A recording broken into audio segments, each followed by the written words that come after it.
Hola, señorita Erika. Hola, señor Eduardo. ¿Cómo estás? Estoy bien. ¿Cómo estás? Yo estoy muy bien, gracias. Bueno, vamos a hacer una revisión, ¿ok? ¿Qué estudias? ¿Yo? ¿Qué estudio? Sí, Yo, bueno, yo estudio español. ok, tú estudias español. Ujú. Bueno, ¿qué no estudias? ¿Estudias inglés? No, yo no estudio inglés. Muy bien. Bueno, ¿y de dónde eres? Yo soy de Massachusetts. Yo soy de. Muy bien. Y yo significa I, I. ¿Y tú? you. You. Perfecto. Muy bien. Y señorita Erika, nosotros vimos la semana pasada el Rola Rapid Response, el Rola Respuesta Rápida. En Ujú. español, ¿puedes decir qué es la Rola Respuesta Rápida? Sí, Rola Respuesta Rápida es una serie de ejercicios al final de cada capítulo en el libro donde nosotros practicamos de poner todas las cosas juntas, de verbos, vocabulario, gramática, que nosotros nos entrenamos a hacer frases simples con todas las partes y podemos internalizar los elementos o la sintaxis en español de frases en español. Muy bien, perfecto. Así que hoy vamos a comenzar un poco con el Rolla Rapid Response, la respuesta rápida. Pero antes de hacer eso, vamos a hacer un calentamiento. Por ejemplo, tenemos los pronombres personales. Tú vas a repetir rápido yo, Yo, tú, tú, él, él, ella, ella, usted, usted, nosotros, nosotras, nosotros, nosotras, vosotros, vosotras, vosotros, vosotras, ellos, ellas, en ustedes. ellos, ellas, ustedes. Muy bien. Ahora tú vas a decir más rápido que la última vez el alfabeto porque los estudiantes en casa ya pueden decirlo muy bien. Vamos con el alfabeto, Erika. Ok. A, B, C, D, E, F, G, H, I, J, K, L, M, N, N, O, P, Q, R, S, T, U, V, W, X, Y, Z. Wow, muy bien. Ok, y también tenemos muchas preguntas. Preguntas or questions. Yo voy a decir una pregunta y tú vas a repetir. Tenemos ¿cómo estás? ¿Cómo estás? ¿Qué tal estás? ¿Qué tal estás? ¿Cómo te llamas? ¿Cómo te llamas? ¿De dónde eres? ¿De dónde eres? ¿Dónde vives? ¿Dónde vives? ¿Cuántos años tienes? ¿Cuántos años tienes? ¿Cuál es tu trabajo? ¿Cuál es tu trabajo? Ujú. Tenemos ¿qué estudias tú? ¿Qué estudias tú? ¿En qué estudia él o ella? ¿Qué estudia él? ¿Qué estudia ella? Muy bien. Hello, everybody. For those of you who understood most of that, felicidades. Congratulations. So my name is Señor Eduardo and I'm with. La señorita Erika. Muy bien. Y nosotros somos profesores de Rola Languages aquí en Cambridge. You can go visit us at www.rolalang.com. And I'm super excited that you have made it this far. So we're adding more Spanish components so that you can listen to more Spanish. So if for those of you who have learned the language before and traveled abroad, you might know that you get tired easier when you're exposed to that language, right? More on a sort of on a more intense basis. Now, the reason for that is that your mind is processing sounds and words that you're maybe not used to. And I say your mind's being assaulted. You're reading words in a foreign language, you're listening to it, you're hearing it, you're trying to understand it. And so the more you can get used to the sounds of Spanish, even if you don't know a lot of Spanish, that's okay. The more you can get used to it, the better it is as you transition into becoming more fluent and speaking. So Señorita Erika will continue having these conversations either by ourselves with you or together at the beginning of the class. And then we're going to then switch a little bit to English and teach you some of these grammar points and these vocabulary words. So when you're doing this, I always suggest, as always, make sure you speak out loud. You're learning a language. Most of you are learning a language to communicate, right? And you're not learning it to read. Now, if you're an academic, and I have some graduate students who do this for academic purposes, they're doing it to comprehend reading and texts. You're probably doing it to be able to speak to someone in Spanish. So repeat, repeat. And what Señorita and Erika y yo hicimos, what we did at the beginning is I've tricked her into repeating some of the things that we've already seen in this class. We've seen presentaciones, so introductions. We've seen el alfabeto, the alphabet. We've seen el, la, los, las, which are los artículos definidos. We've learned masculino y femenino, right? If words end in O, they're generally masculine, and words end in A, it's generally feminine. And then singular and plural, and generally, like English, we add an S or we add an ES to it. And then last week, we saw the Rola respuesta rápida, okay? And Señorita Erika, in English, what is the Rola respuesta rápida? Mm-hmm. So the Rola respuesta rápida is a section you're going to find at the end of each chapter in our Spanish book, where we essentially want to practice putting everything together that you've learned over the chapter, whether it's vocabulary, grammar, other kinds of things. We're putting it all together, and where the purpose of these exercises, as we've been talking about with adult learners and our need to repeat and really to kind of help ourselves to internalize things, so that way when we want to speak, we can pull them out. That's the purpose of these exercises. So they're very formulaic, very kind of putting pieces together to learn how to form sentences in Spanish. And that way you can really learn, like truly learn how you should do that. And that way, when you want to do it yourself, when you're speaking, it's very easy for you to just take the words out that you need and put them together to form a sentence. So that's what we're going to be doing in these exercises, or just practicing to kind of put sentences together with all the elements that we've been learning. Muy bien, perfecto. Okay, so we don't want you to really think about what you're about to do. We just want you to look at the chart, see the pieces together. As Señorita Erika said, it's very formulaic. So we want you to see the pieces together, put them together, and make a sentence quickly, right? And that's how you're going to be practicing your fluency. Okay, so I'm going to actually back up and explain a little bit about how we process things as adults. So our Rola method and our company, Rola Languages, was built for adults, right? And adult learners. So if you are out there and you are learning by immersion, right? Some products that are sold to you for language learning purposes are designed for immersion. Chances are you're not going to learn a lot of Spanish. What, Senor Ed? What? Why are you bashing other companies? So most adults don't learn by immersion. They learned by actually translating, right? And so what we're trying to do is help you through that process of translating so that you can jump into that immersive style in about the intermediate level, okay? So we as adults no longer think like kids or process things like babies, okay? And chances are if you're doing something for 10 minutes a day, that's not immersion, right? That's you doing something for 10 minutes a day. So what we're doing here is we're accepting that you're probably going to be translating. We're going to help you through that process. And in about intermediate level, then we're going to make it into a more of an immersive style where we're only speaking Spanish to you. And that's the method here. So when you're learning a language, there's memorization. In level 1 of any language, you have to memorize a lot. And we apologize for that, but that's part of the process.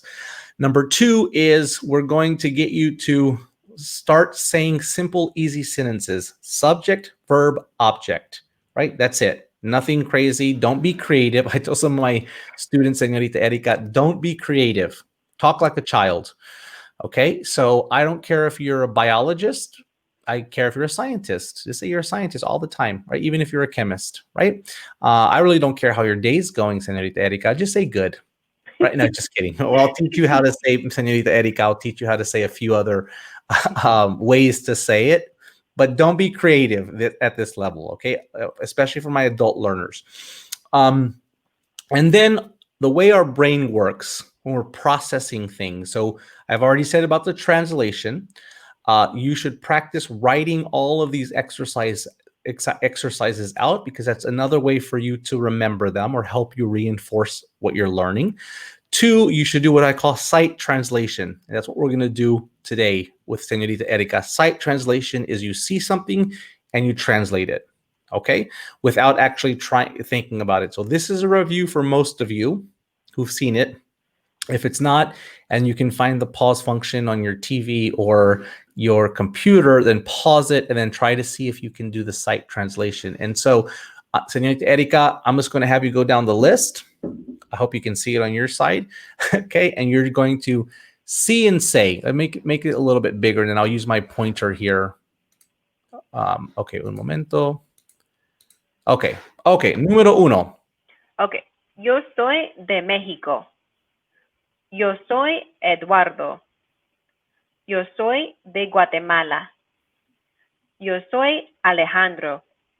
Yo no soy de Argentina. Yo no soy Lucía. Yo soy de los Estados Unidos. Yo no soy de Guatemala. Yo soy Juan. Yo no soy Erika.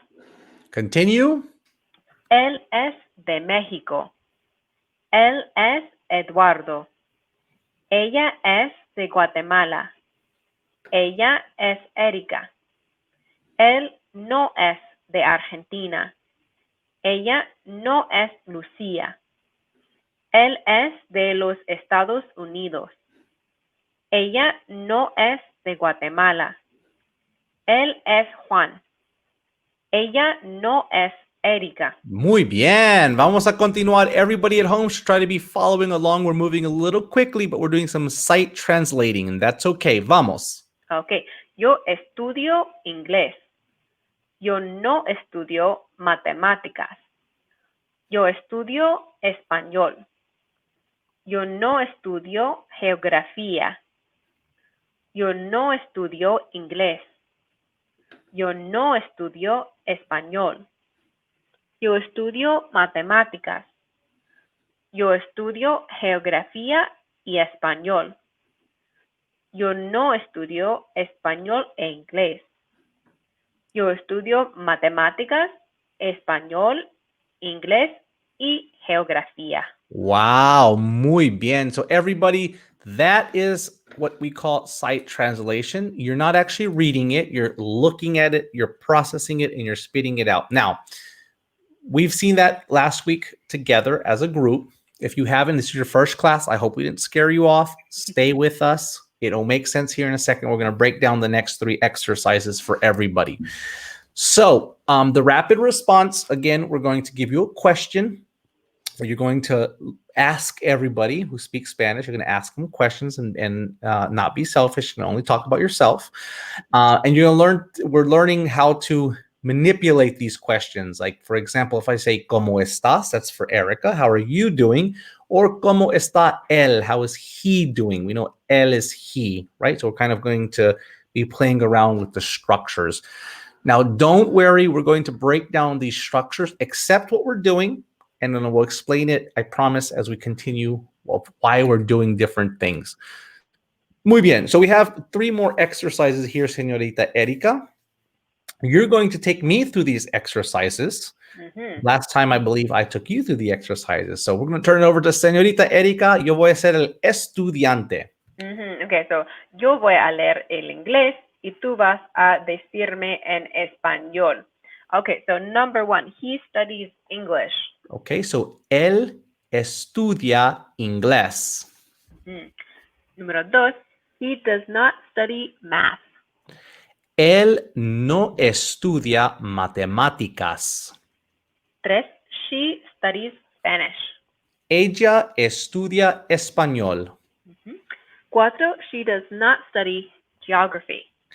Ella no estudia geografía. Geografía. 5, he does not study English. Él no estudia inglés. 6, she does not study Spanish. Ella no estudia español. 7, he studies math. Él estudia matemáticas.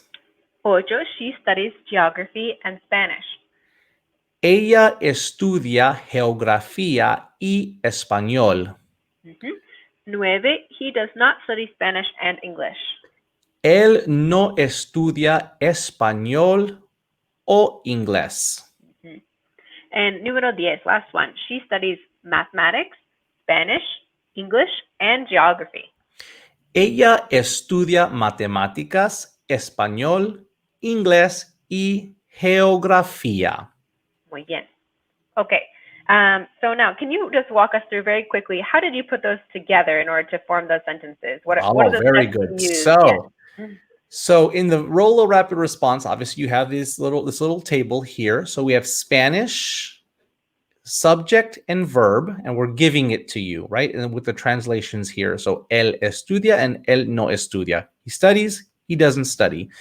In Spanish, the negative word generally comes before the verb, right? So I don't study, yo no estudio. So same as in English generally.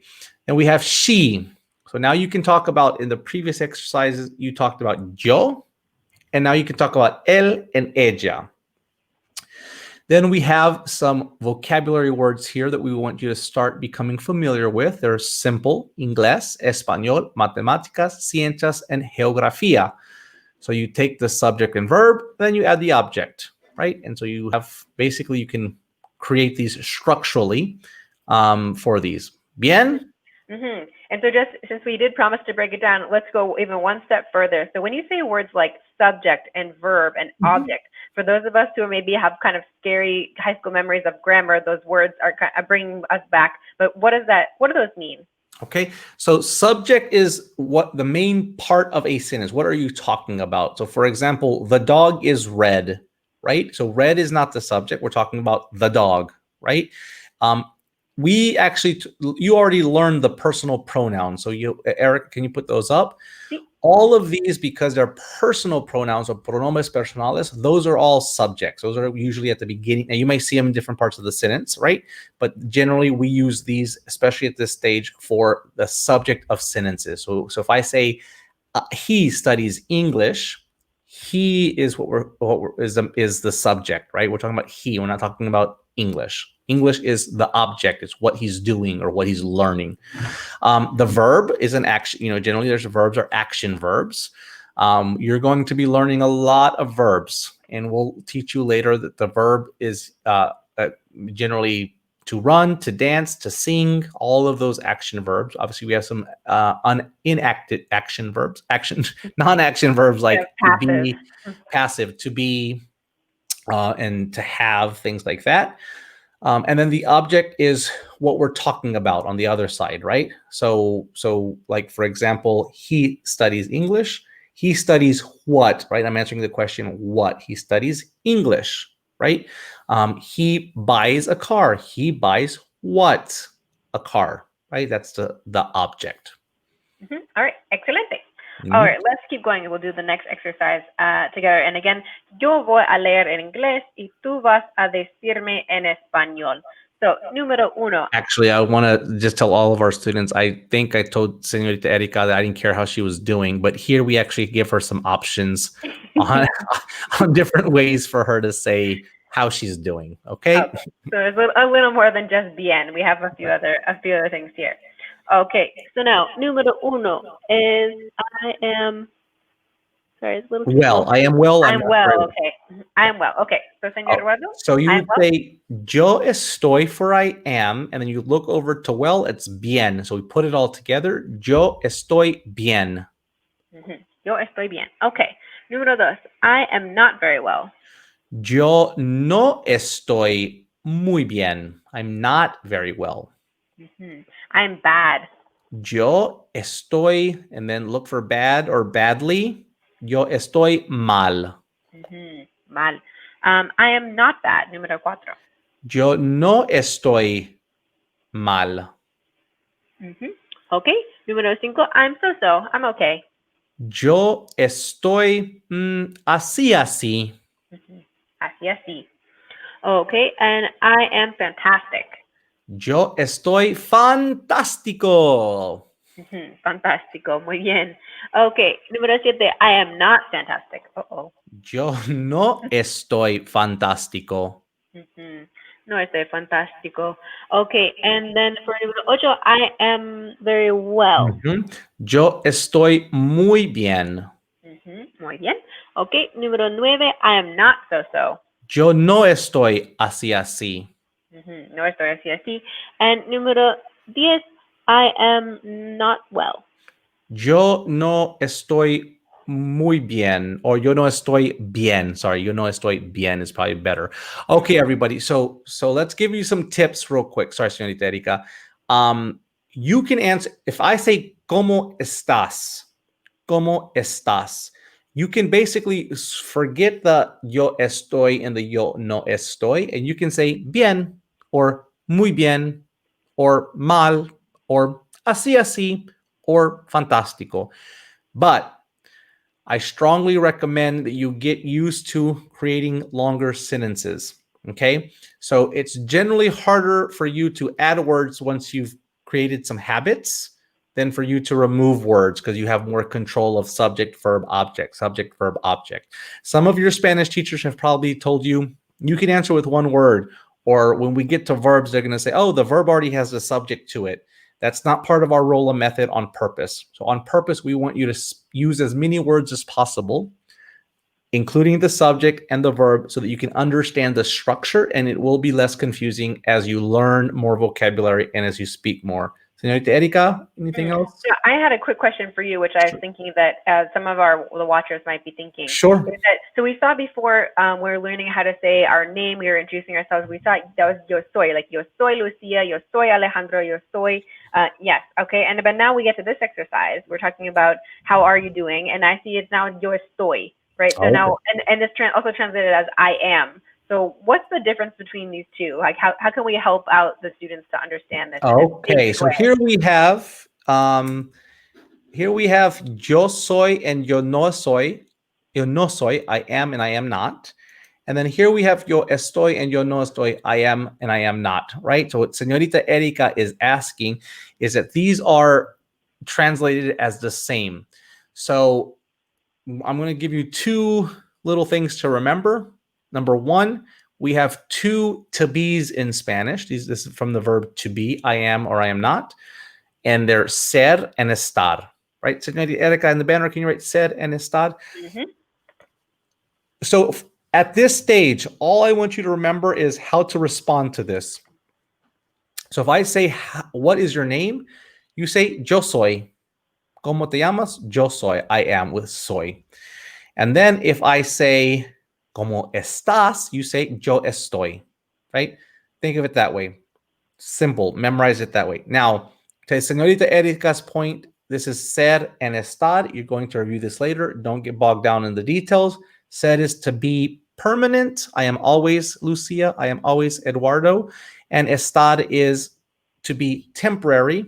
Well, again, accept what I say. We'll break it down later and lean into it. Estar is temporary, meaning I could be well, I could be bad, I could be good, I could be so-so. Right? It changes. And all in one day. And all in one. Oh, tell me about it, Señorita Erika. All in one day. Okay, muy bien. So let's wrap this up with ejercicio 6, exercise 6. Señorita Erika, tú vas a, we have cómo está él or ella, and we have he is doing well, she is not very well. So say bien, muy bien, mal. Then we have so-so. We have a different so-so. We have más o menos, more or less. But we can say así, así. We just gave you another one to practice with. And fantástico. Mm-hmm. Okay, so número uno, so he is doing well. Él está bien. Mm-hmm. So she is not very well. Ella no está muy bien. Mm-hmm. He is bad. Él está mal. He is not bad. Él no está mal. Mm-hmm. 5. She is fantastic. Ella está fantástica. Mm-hmm. 6. He is so-so. Él está más o menos. Mm-hmm. 7. She is not very well. Ella no está muy bien. Mm-hmm. 8. She is so-so. Ella está más o menos. Mm-hmm. 9. He is not fantastic. Él no está fantástico. And last one, número 10. She is not well. Ella no está bien. Ella no está bien. Okay, muy bien, everybody. So that's what we see. I have one quick question for you on this one. Sure. Another thing I think our students might be thinking is that when we said he is so-so, we said él está fantástico. But when we had she is fantastic, we said ella está fantástica. Now, I think I can guess why we use those two different ones based on what we've already learned. But I was just wondering if you could clarify that. Yep. So muy bien. So we have fantástico and fantástica, right? So as we learned that some nouns have gender, right? Gato and gata is female, masculine cat and female cat, right? Gato and gata. We've also learned, we've seen here that these adjectives and adverbs also can be masculine or feminine. We call that in Spanish concordancia. So if the whole sentence is feminine, the adjective is feminine, the adverb is feminine, and then anything else kind of goes along with it. The article is feminine along that. Now that may sound weird to a lot of people. Don't worry. We will explain it to you in much greater detail soon when we get to start learning more of those adjectives and adverbs and putting them all together. Muy bien. Bueno, señorita Erika, muchas gracias. Gracias a ti. Okay. Chao todos. Adiós. Adiós.